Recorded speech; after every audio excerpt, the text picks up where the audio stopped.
Shalom. Kembali lagi bersama saya Pastor Samuel Asaria Rapa dalam program Rema. Restorasi melalui Alkitab.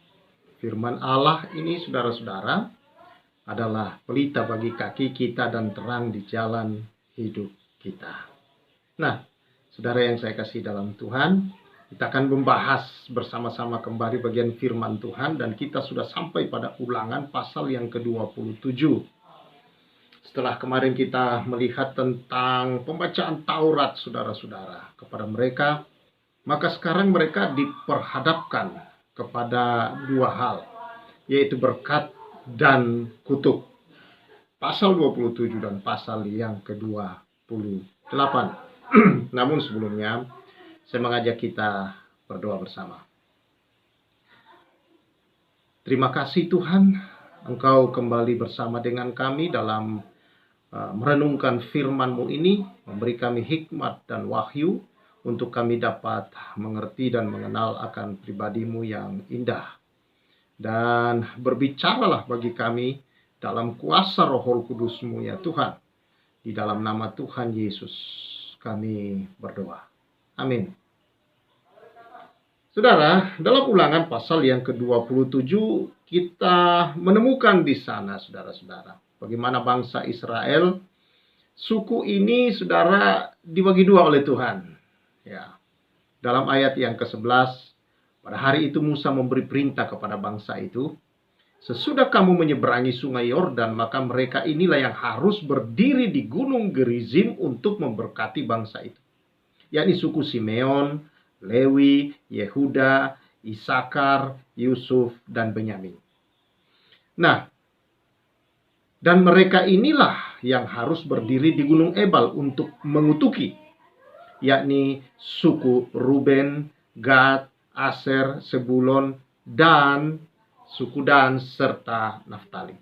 Nah, saudara kita melihat di sini, Tuhan berkata kalau nanti kamu masuk, maka separuh dari mereka ini, ya suku-suku Lewi, Simon, Yehuda, Isakar, Yusuf, Benyamin akan berdiri di Gunung Gerizim. Sementara selebihnya itu akan berada di gunung yang sebelahnya, yaitu seberangnya itu Gunung Ebal. Kedua gunung ini saudara itu ada lembah yang memisahkan mereka. Untuk apa? Supaya ketika mereka berbicara melepaskan berkat dan yang satu melepaskan kutuk saudara, maka lembah itu mengeluarkan suara yang begitu kalau kita sekarang ya ada ehonya, memperjelas apa yang mereka katakan dan membuatnya menjadi bergema sedemikian membesar saudara, sehingga menjadi jelas bagi bangsa Israel. Nah, saudara yang saya kasihi di dalam Tuhan Yesus Kristus, di ayat 26 berkata demikian, terkutuklah orang yang tidak menepati perkataan hukum Taurat ini dengan perbuatan. Nah, artinya saudara-saudara, orang yang sudah mendengar perintah-perintah itu, semua hukum-hukum yang disampaikan, dan mereka tidak melakukannya saudara-saudara, maka mereka hanya diperhadapkan kepada dua hal, yaitu berkat dan kutuk. Kalau mereka mendengar suara Tuhan, melakukannya dengan benar, perintah-perintah itu saudara mereka taati sepenuhnya, maka mereka akan menerima berkat. Tetapi apabila mereka saudara-saudara tidak menaati sepenuhnya, maka mereka akan menerima kutuk. Dan itu diperjelas di dalam Ulangan pasal yang ke-28, yaitu berkat dan kutuk. Dimana kalau saudara membaca di sana, maka bagian berkat itu ada 14 ayat. Tetapi kalau kita membaca di bidang kutuk, saudara, di bagian kutuk ada 68 ayat di sana. Wow, begitu banyaknya saudara-saudara apabila orang tidak mematuhi perintah. Begitu kuasa kutuk itu begitu mencekam atas kehidupan mereka. Karena itu mereka harus taat. Mereka harus betul-betul memperhatikan, mengingatnya saudara, untuk mereka dapat hidup melakukannya. Supaya kalau mereka melakukannya berdasarkan perbuatan-perbuatan mereka dalam ayat yang ke-26 pasal 27 tadi kita baca, maka mereka akan menerima berkat. Mereka akan menerima semua berkat yang disampaikan oleh Tuhan melalui hambanya di dalam pasal yang ke-28 ayat 2 sampai dengan ayat yang ke-14. Itu berkat-berkat yang begitu banyak. Diberkati di kota, diberkati di desa, berkati di ladang, diberkati pekerjaan, berkati lembu sapinya, hasil kandungannya. Semuanya ketika mereka berperang, ketika mereka kerja, apapun yang mereka lakukan, langkah-langkah mereka diberkati oleh Tuhan. Tetapi kalau mereka lalai, saudara-saudara, maka begitu banyaknya kutuk di kota, di ladang, ya, kebalikan dari berkat itu, maka kutuk yang akan datang, saudara-saudara. Kutuk itu akan bekerja di dalam setiap langkah hidup mereka. Dan kutuk berarti kesengsaraan, kutuk berarti penderitaan, kutuk, saudara-saudara, berarti kehancuran. Kutuk itu kegagalan di sana, saudara-saudara. Kutuk hanya ada tangisan di sana. Inilah kutuk, saudara. Mengerikan kalau kita membacanya. Bahkan di ayat terakhir 68, ayat 68 dari Ulangan 28 itu, saudara-saudara, berkata, Tuhan akan membawa engkau kembali ke Mesir dengan kapal, melalui jalan yang telah kukatakan kepadamu. Engkau tidak akan melihatnya lagi, dan di sana kamu akan menawarkan diri kepada musuhmu sebagai budak lelaki dan budak perempuan, tetapi tidak ada pembeli. Wow, sampai serendah itu, saudara. Kalau mereka tidak menaati hukum-hukum Tuhan, mereka akan kembali ke dunia mereka yang lama, yaitu menjadi budak. Tetapi ketika mereka menyerahkan diri pun untuk menjadi budak, mereka tidak dibutuhkan. Betapa menderita, saudara-saudara. Sehingga pilihan yang harus mereka buat adalah mereka harus menaatinya. Mereka harus mengikutinya. Namun kemarin kita sudah membahas bersama-sama tentang hukum-hukum itu, saudara-saudara. Dikatakan begitu banyak. Ada 613 hukum. Ya, ada 613 butir, saudara. Dan setiap butirnya itu masih ada di bawahnya, itu adalah detail-detail penjelasannya yang harus dilakukan dan yang harus tidak dilakukan. Sehingga bisa mencapai ribuan seluruhnya dari 613 butir itu. Wow. Itulah sebabnya ketika mereka melakukannya, saudara-saudara, menjadi begitu melelahkan. Begitu membuat beban yang sangat berat dalam kehidupan orang Israel. Sehingga seringkali, saudara-saudara, mereka membuat aturan-aturan yang baru, saudara-saudara, yang meringankan mereka, yang membuat mereka, saudara-saudara, untuk merasa tidak bersalah atau merasa tidak melanggar, saudara-saudara. Dan itu mereka buat aturan-aturan baru, saudara. Tetapi ketika Yesus datang ke dalam dunia, dan dia mulai mengajar, dia mulai berkhotbah kepada orang banyak setelah dibaptis oleh Yohanes, saudara. Dia berhadapan dengan para pemimpin-pemimpin agama. Kita melihat sebenarnya apa yang Yesus ajarkan, apa yang Yesus sampaikan di depan para pemimpin-pemimpin agama dan orang-orang Yahudi, itu adalah pengajaran-pengajaran, saudara-saudara, untuk mengangkat kembali hukum Taurat ke level yang sesungguhnya. Ke level yang sesungguhnya, saudara-saudara. Untuk apa Yesus mengangkatnya? Untuk membuat mereka, saudara-saudara, sadar bahwa mereka tidak bisa menaati sepenuhnya. Dan itulah tujuan Mesias datang.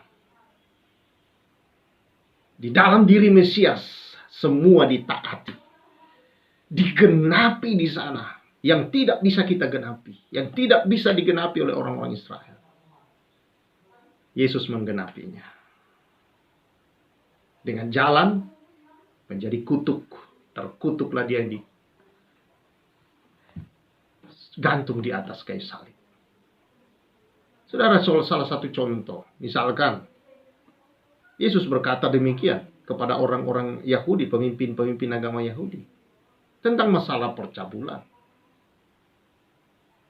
Tetapi Yesus berkata kemudian bahwa jikalau kamu melihat perempuan atau lawan jenismu lalu bergerak syahwatmu atau libidomu menjadi naik dan menginginkan dia, maka kamu sudah berzina. Yesus mengembalikan kata itu, saudara, perbuatan itu kepada standar Allah. Bahwa itu bukan hanya setelah mereka melakukannya, tetapi ketika timbul syahwat itu di dalam diri mereka, maka sesungguhnya mereka telah bersalah dan telah melanggar aturan Tuhan.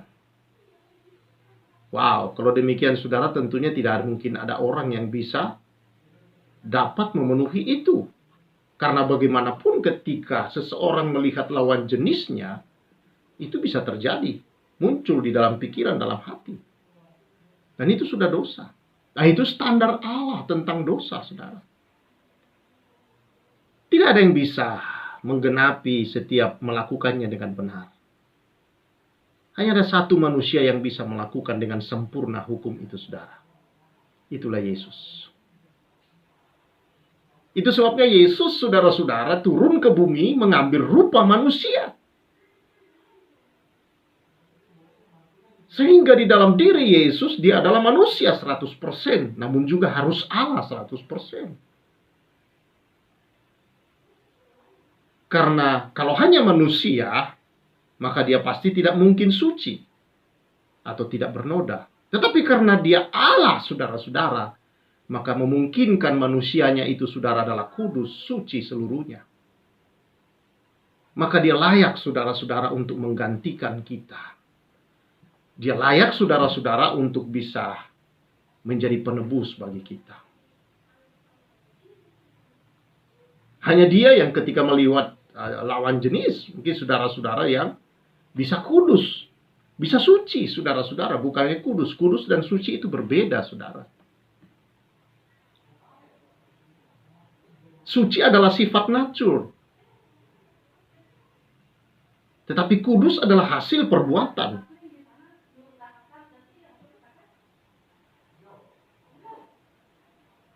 Tapi Allah itu suci. Yesus manusia yang suci.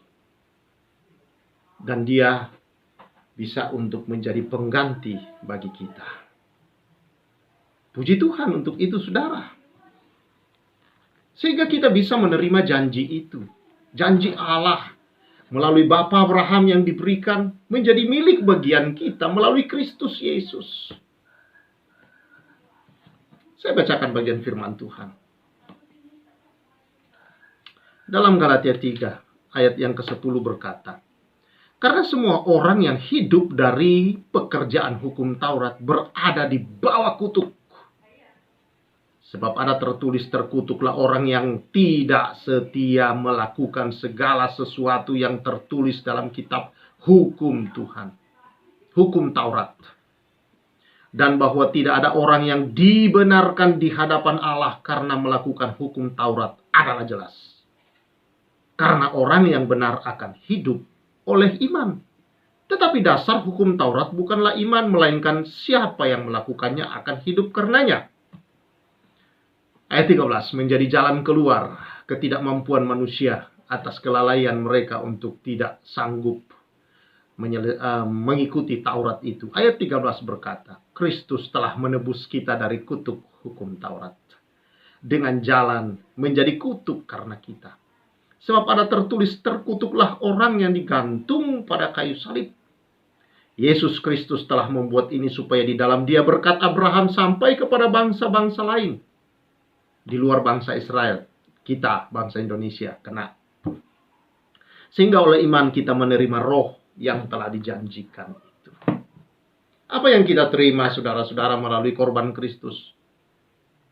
Kita menerima roh, dikatakan di sini. Melalui iman kita akan karya Kristus yang telah menggenapi, yang telah menanggung kutuk itu, saudara. Sehingga kutuk bukan bagian kita lagi, tetapi bagian berkat itulah menjadi bagian kita. Dan kita menerima roh berkat itu di dalam diri kita, saudara-saudara. Melalui iman kita kepada korban Kristus di atas kayu salib, kita menerima roh itu, roh perjanjian itu kita terima. Artinya dalam kita berusaha, dalam kita bekerja, dalam kita apapun kita lakukan, kita punya roh perjanjian itu, saudara, bahwa kita akan berhasil, kita akan diberkati, kita akan sukses di segala jalan kita. Dan kita akan memuliakan Tuhan dalam semua itu. Kita akan terus tumbuh dalam iman kita akan menjadi orang yang senantiasa memiliki hubungan yang baik dengan Tuhan. Saudara-saudara yang saya kasihi di dalam Tuhan Yesus Kristus, puji Tuhan bahwa Kristus Yesus yang menggenapi di dalam dirinya apa yang tidak bisa kita genapi. Sehingga kutuk itu diambil oleh Yesus. Dan roh perjanjian berkat itu, saudara, itu menjadi bagian kita. Jadi perjanjian yang kita miliki adalah roh perjanjian berkat.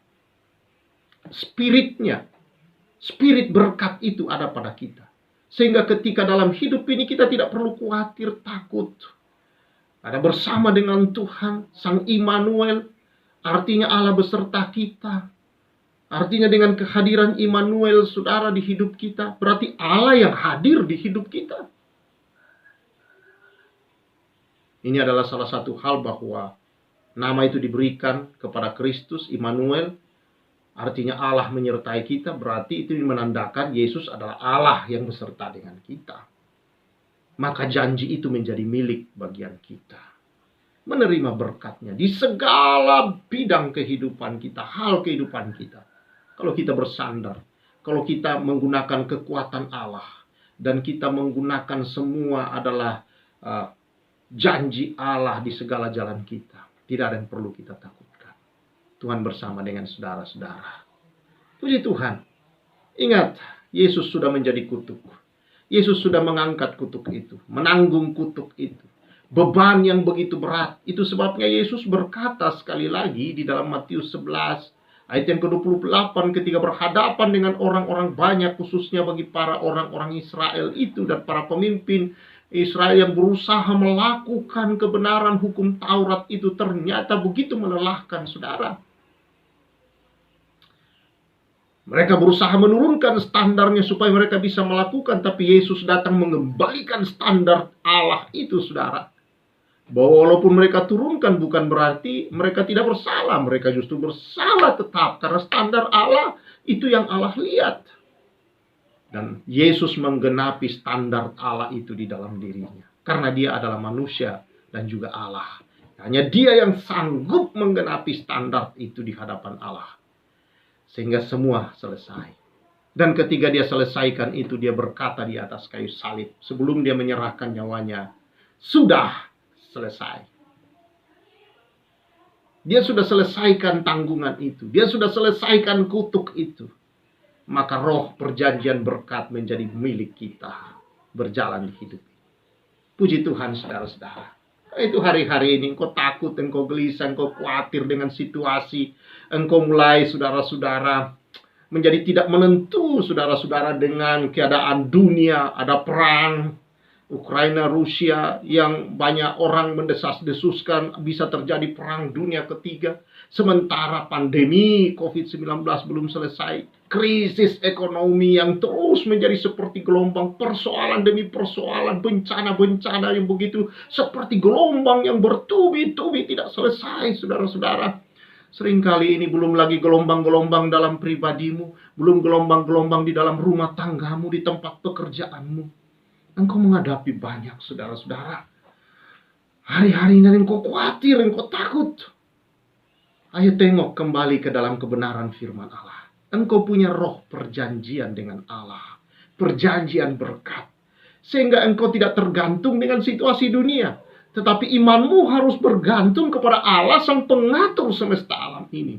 Maka dia tahu bagaimana saudara-saudara menolong, menyertai, dan membebaskan, melepaskan engkau. Karena itu, saudara-saudara, ayo sadari hal ini. Engkau punya roh perjanjian berkat di dalam dirimu itu. Kutuknya Yesus sudah selesaikan. Yesus sudah tanggung semua. Haleluya. Puji Tuhan. Bukan berarti karena Yesus menanggung hukum itu maka kita tidak melakukannya lagi, saudara-saudara. Saya pernah menjelaskan ada 3 hal yang di sana kita harus tahu tentang hukum Taurat. Hukum korban-korban itu sudah selesai.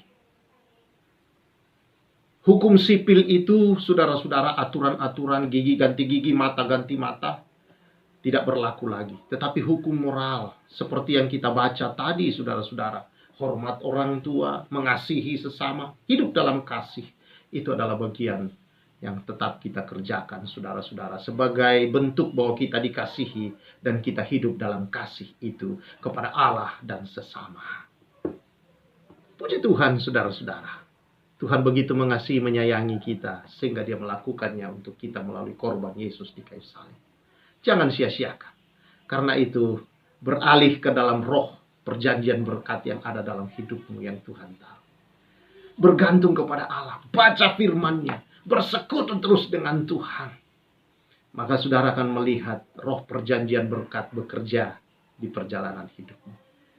Puji Tuhan. Tuhan menyertai dan memberkati saudara semua. Mari kita bersyukur. Terima kasih Tuhan.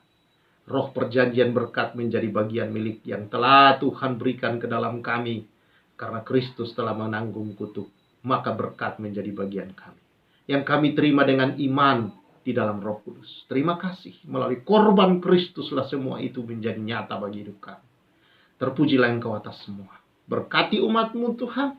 Berjalan dalam perjanjian berkat itu. Di dalam nama Yesus. Amin. Saudara, Tuhan bersama engkau. Nikmati perjanjian berkat Allah yang Tuhan telah curahkan melalui Yesus Kristus. Haleluya. Saya Pastor Samuel Azaria Rapa menyampaikan salam restorasi.